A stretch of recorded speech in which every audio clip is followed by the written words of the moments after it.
Everyone, this is Mark with Gamingtrend. I'm here with Nathan, and we are at the CGE room at Gen Yeah, Con. our fortress of fortressness. Yeah, and we're going to talk about SETI. Yeah, absolutely. So cool. SETI is sort of our heavyweight space-themed Euro that's coming out at Essen Spiel later this year. It'll also be in PAX Unplugged, a little bit in the US roughly by that point, sort of late winter release. Okay.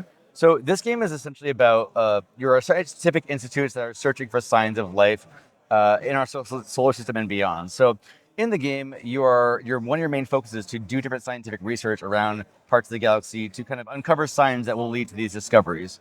The game, in most games, you will discover five potential discoveries. These are all modular, so you get five of these, and you'll shuffle them up, and you'll get two at random. So you don't know what you're going to get until they're discovered. The game is designed by an amateur astronomer, so everything in the game is super science focused. Like all the cards are actual missions from the past, present, and also present, like near future that are happening from like SETI, NASA, and other space agencies. So it's all very authentic in that way. The things you're going to discover alien life wise are not like robots and lasers shooting at each other. It's more like giant space rocks that have some strange stuff on them, or for example, like a bizarre signal very deep in the galaxy that you're trying to study further, or some kind of weird bugs and plants and stuff. It's a little more plausible versus being kind of science fiction. More scientific. Yeah, a little more scientific. So in this game, it's sort of a action selection, engine building, sort of heavy Euro, lots of point salad. You're going to start off with some resources. You get some energy, some money, and some cards, and you're going to use those to do a whole bunch of different kind of sciencey things in the board. The goal, of course, is to discover these things, and they'll happen over the course of the game. But ultimately, you're trying to also contribute the most to these scientific discoveries so that you can get the most points to win. So it's not cooperative, but you are working together to try to find these little signs out there. So how do we do that? You start by, there's these three different little color types, and they all correspond to different areas of the board. So on your turn, you're going to start off with some resources, you're going to have cards, and you're going to you get to basically take one main action and potentially some sub actions. And then it goes around the board until everyone runs out of what they can do, and then it goes to the next round. It's 5 rounds of this. So you're trying to get the most done with using sort of limited resource management. So on your turn, one of the things you can do is take your probes. You can launch a probe from Earth.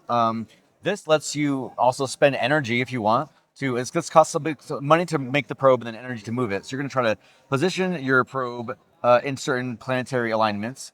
As you land on planets, you're going to get reputation. So you start off with minimal. This will give you a reputation that you can use to upgrade your technology later on.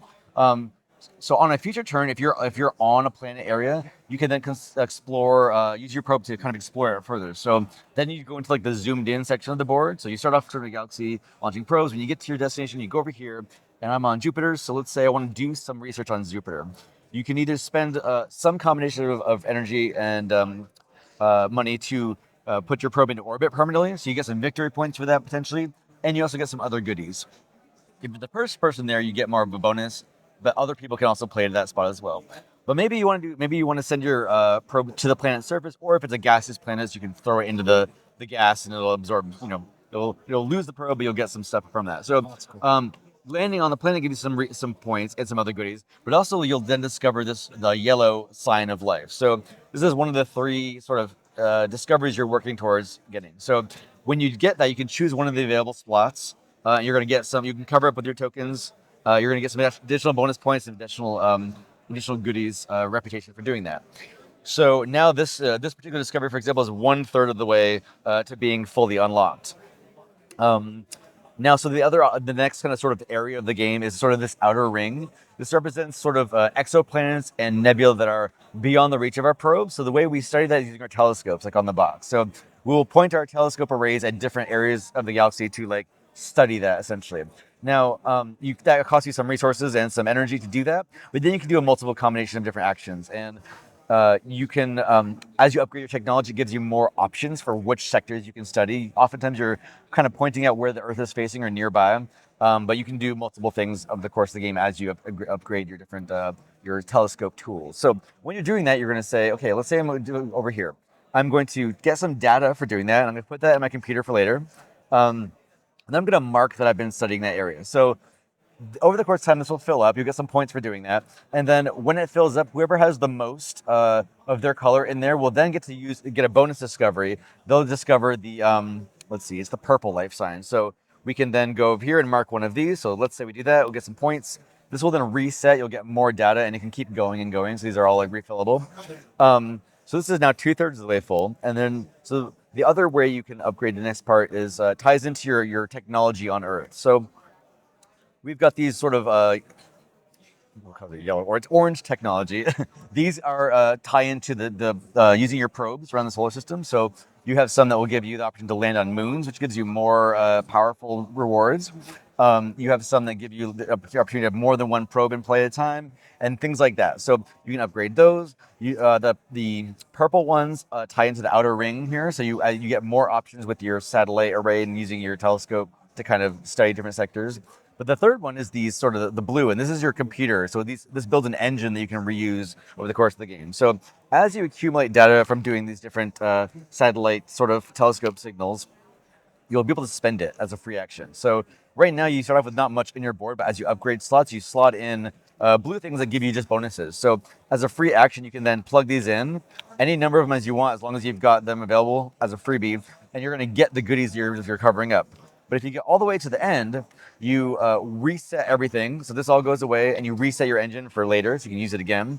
But you also get the blue signals. Now I'll mark that, and it gives me all the things I need to discover whatever this is going to be. And in this case, it's a really distant signal that is interesting because now you get this unique mechanic. So each of these alien discoveries, and there's 5 in the game, you get 2 at random each game. They each come with their own set of like cards and tokens that are unique, or sometimes tokens, but cards or tokens that are unique to the mechanic they add in. So they all layer a different mechanism on top of the main game. So you get a new kind of game each time. One of them is sort of a pick up and deliver. So usually your probes are all going kind of landing and being permanently locked into places. But there's one of them that adds like a pick up and deliver things to populate in the galaxy. You want to get your probes in, then bring it back to Earth. So that's not the way the game normally plays, but it adds a new wrinkle. In this case, these are cool. These cards all have an initial effect, but then they also mark 15 spaces ahead of where you are on the victory point track, representing the distance it takes for the data to come back to you. When you reach that on the when you hit that part, you then get to trigger the next part of the card. So it's like a delayed gratification for these. There's another one here that's the Oumuamua asteroid, which actually is a real thing that's in the galaxy. Giant space rock that people thought was maybe a UFO, but it turns out maybe that's not. And in any event, that has a new thing that unlocks as well. You actually plug a puzzle piece into the board. I'm not sure. It's probably covered up at this point. I forget where it is on the board. I didn't have that preset. But anyway, it adds a puzzle piece to the board that you can then use to kind of like land on it. Oh, here we go. So you do that. Now you've got a new place to go to, and it lets you do more things. So it also opens up a lot of slots for you to get stuff. So you get cards from landing here. You can get lots of victory points. So as you continue to do this process, you're going to upgrade and get more goodies. But the game plays across 5 rounds. You're trying to get as much done as possible. And one of the last ways you do that is with cards. So you can use cards. All cards all have missions on them that are based off of real missions or real technologies that are involved in development or have been released. But you can use them in 4 different ways. So one way is you can just ditch a card to get the bonus effect in the upper corner. Sure. Maybe you just don't want a card. You're like, I'm going to need this for something else to help me set up for a combo later on. The other way you can use cards is spending money to kind of do the mission on the card, and that usually gives you some more powerful goodies, like you get to do different things, and also some of them come with like bonus objectives you can then try to achieve later. So some of them will you go in your pile and you just kind of work towards finishing this off as you go, and you get more points later in the game for doing that. Some of them also give you victory points and do fun, cool things. The other way you can use the cards is you start off with your basic resources at the beginning of the game. You get a couple of each. You get 3, some money, some energy, and some card draw. Certain places on the board will let you take cards and bank them underneath that as an engine. So you're building this engine out. So on future rounds, you get an immediate bonus, but then you get more of that the next stuff. So you're building that engine as well. That's kind of the gist of the game. Other layers there's some additional end game scoring. These are modular, so you can randomize what these are. And bonuses as you reach certain points on the track, you can claim these to use them, and then if you achieve them, you get the extra bonus points. But that's the idea. It's a big point salad engine builder with some other elements layered on. There's over 200 cards in the game, so it's very card heavy too. But cards can be used in different ways, so it gives you a lot of variety for sort of strategic options. And then sort of the cycling potential combinations of alien discoveries also change the game up a lot, game to game. There's a ton of variability. Yeah, there's a lot going on. That's Uh, kind of typical with CG games, though. We've got a lot of like heavy systems in play typically. I love the vibrant arts. Really bright, especially Yeah. up here. Love these card backs as well. Awesome. There's one thing I didn't mention, I forgot too. Anytime anyone upgrades any of their technology, it causes the galaxy to rotate. So you would then say, cool, it will then rotate whatever ring it tells you to pass through. So that can move planets around. It also can move people's pieces around too, potentially. So it sets you up for maybe either it puts you in a place where you're blocked by asteroids and it costs more energy to fly through them, or maybe it sets you up to be better aligned with the planet you're trying to reach. So That's really cool. the game is cycling always as you play, and that can be very strategic in terms of like using that to your advantage or trying to use it to like maybe hinder other players, depending. Yeah, that's Yeah, that's the vibe. That's SETI. It'll be out later this year. There's also going to be a solo mode that we're developing. It's not finished yet, but we have you flip any of the player boards over, and it's got sort of this Atoma system where it's like leveling up. There's it has its own event deck too of things that it does or tries to do. But that's still being in development, so it's not finalized yet. But it'll be 1 to 4 players, 40 minutes a player typically, and then 13 plus available at Essen for the first time in Europe, and then probably PAX Unplugged later this winter in the US. okay. So that's SETI from CGE. Make sure you stay tuned to Gamingtrend. I'm sure we're going to have some more information. We're going to be at PAX Unplugged. Hopefully, get another look at this. Yeah. Uh, It'll be can't- finalized by then, hopefully. yeah, You can see can't- the can't finished. wait to see the full version. Yeah.